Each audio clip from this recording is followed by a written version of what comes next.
los días fueron pasando en ese lugar tan tranquilo, tan lindo, en el norte del mar de Galilea, y llegó un momento muy especial que no podía demorarse más, que era el momento en el que Jesús eligiera a aquellos que serían su equipo. Hasta ahora había elegido a algunos que habían sido invitados a seguirlo como sus discípulos, pero ahora había llegado el momento en elegir a aquellos que serían la base para continuar su ministerio después de que él volviese con su Padre.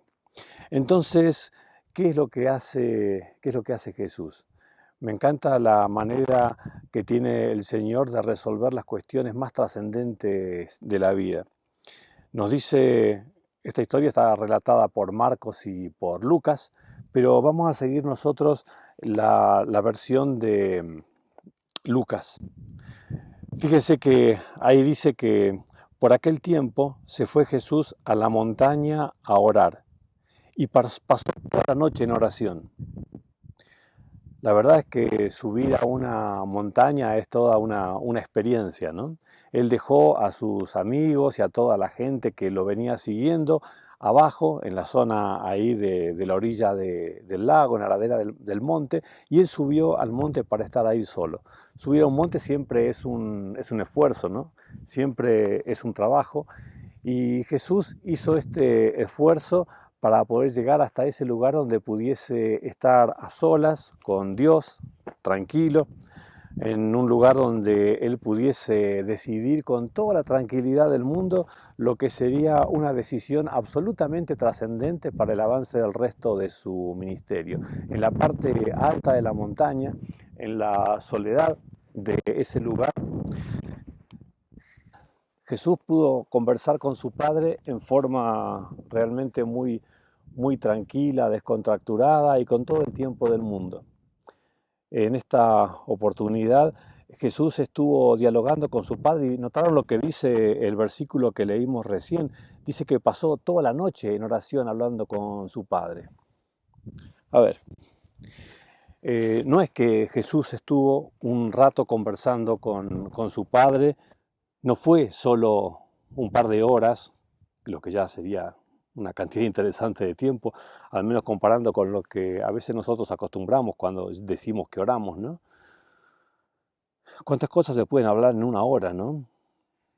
Jesús con su Padre fue chequeando la lista de nombres pensados para que fuesen los 12 apóstoles. La diferencia entre un discípulo y un apóstol es que un discípulo es alguien que sigue a. Jesús tenía muchos discípulos, pero ahora tendría que elegir entre ellos a 12 apóstoles, que serían los encargados de continuar la obra cuando él se fuese, ¿no? Y con su Padre conversaron todos los nombres hasta que fueron tomando juntos decisiones de quiénes integrarían esta nómina tan especial de 12 elegidos. Me pregunto las cosas que habrán conversado cuando pasaban nombres como el de Judas, ¿no?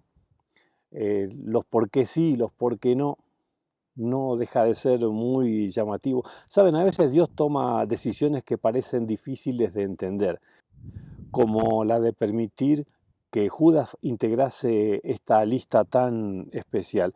Pero la verdad es que incomprensible es no solamente la elección de Judas, sino es incomprensible la elección de los 12, porque los 12, de entre ellos realmente ninguno calificaría. Es más, si humanamente consideráramos los nombres que integran la lista, seguramente que Judas sería el más promisorio de todos y la elección más acertada de parte de Jesús.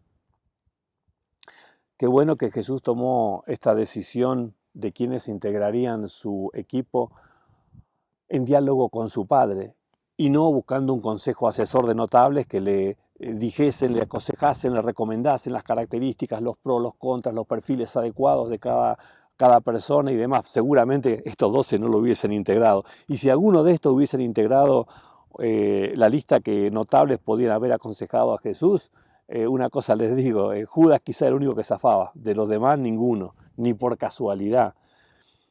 La verdad es que la lista de 12 que Jesús eligió con su Padre eran, humanamente hablando, un desastre.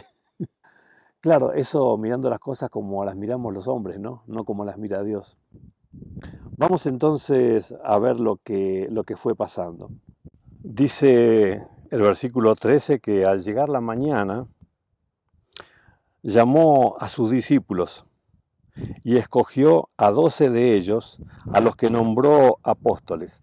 Así que cuando amanece, después de haber pasado toda la noche en oración con su padre, tomando la decisión y viniendo ya con la lista que integraría a estas 12 personas tan especiales, Jesús bajó del monte y se juntó con todos sus discípulos y ahí lo fue nombrando, a uno, a otro. Dice que Jesús eligió ahí dentro de este grupo de discípulos que había a Simón Pedro, dice el versículo 14. Otro integrante era su hermano Andrés.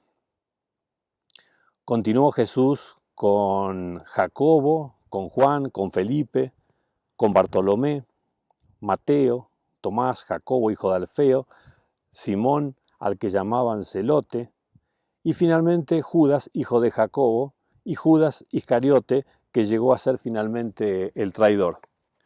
La verdad es que pensamos a veces en el grupo de personas elegidas por Jesús. Tenía a un Pedro que era alguien líder, indiscutiblemente líder, pero un líder kamikaze, un líder que primero hacía y después pensaba.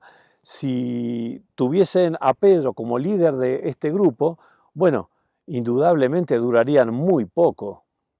O podrías pensar en un Juan o en su hermano Jacobo, a quienes Jesús le había puesto por sobrenombre hijos del trueno, evidentemente por el carácter tan complicado que ellos tenían. No pintaban personas que sirviesen para ayudar a la armonía y a unidad del grupo, claramente no. Por otro lado, también tenías a un Mateo. Mateo había sido elegido hacía muy poquito tiempo para ser seguidor de Jesús y la verdad que sus antecedentes no eran los mejores. Si vos querías tener un grupo que tuviese un cierto prestigio, un cierto nivel, la verdad es que Mateo no calificaba para nada. No era aceptado por las personas que lo conocían y tampoco siquiera por sus discípulos. La verdad es que la unidad del grupo era algo sumamente complicado, siendo que sería una de las cualidades más deseables de este equipo. Y sin embargo, a pesar de sus grandes diferencias personales, de crianza, de historias, de caracteres, terminaron siendo un equipo espectacular y victorioso. Pero no fue por sus condiciones naturales, sino porque por encima de ellas eligieron seguir a Jesús y estar cerca de Él. El estar cerca de Jesús lo más posible hizo que estén lo menos alejados los unos de los otros también, y a pesar de sus diferencias personales y de opinión, Jesús era quien los unificaba y quien los unía. Una de las grandes lecciones que podemos aprender de la elección que Jesús hizo de sus discípulos es que Dios no elige a las personas por lo que a los demás les parece o lo que está a la vista de los hombres, sino básicamente por una condición: la decisión de la persona de seguir a Jesús en las buenas y en las malas y en todo momento. Después, la calificación personal, la preparación intelectual, la inteligencia, todos son datos que pueden sumar y aportar, pero lo que es característica esencial es que la persona esté dispuesta a dejarse manejar y guiar por Dios, porque no es la capacidad personal lo que llevará al éxito, sino el permitirle a Dios que actúe a través de ellos, lo que permitirá que así sea. Y una lección que me gustaría que te lleves también de esta situación que estuvimos conversando hoy acerca de la elección de estos 12 apóstoles, es la forma como Jesús decidió.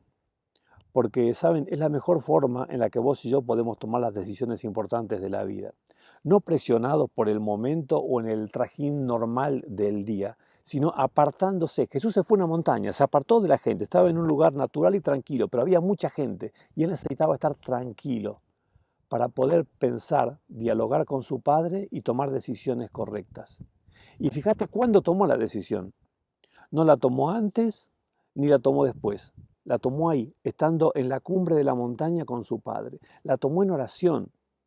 ¿Sabes? Siempre que tengas que tomar una decisión importante, el mejor momento para hacerlo es cuando te retires a un lugar tranquilo y ahí orando con Dios le plantees las dudas, los pros, los contras, tus opiniones personales, pongas todas las cartas sobre la mesa delante de Dios y en oración y sin levantarte de ahí, te quedes después de haber presentado todo a Dios y estando en ese momento tan particular y especial en el que estás a tiro de Dios, ahí tomes la decisión y después la lleves adelante.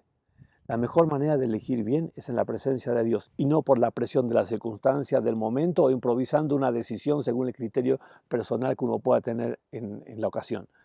Ojalá Dios nos bendiga para decidir bien. No te olvides, la primera resolución para llevar adelante es tomarte tu tiempo para orar con el Padre y que sea Él el que te ayude a decidir. Que Dios nos bendiga para que podamos aprender de Jesús a elegir bien.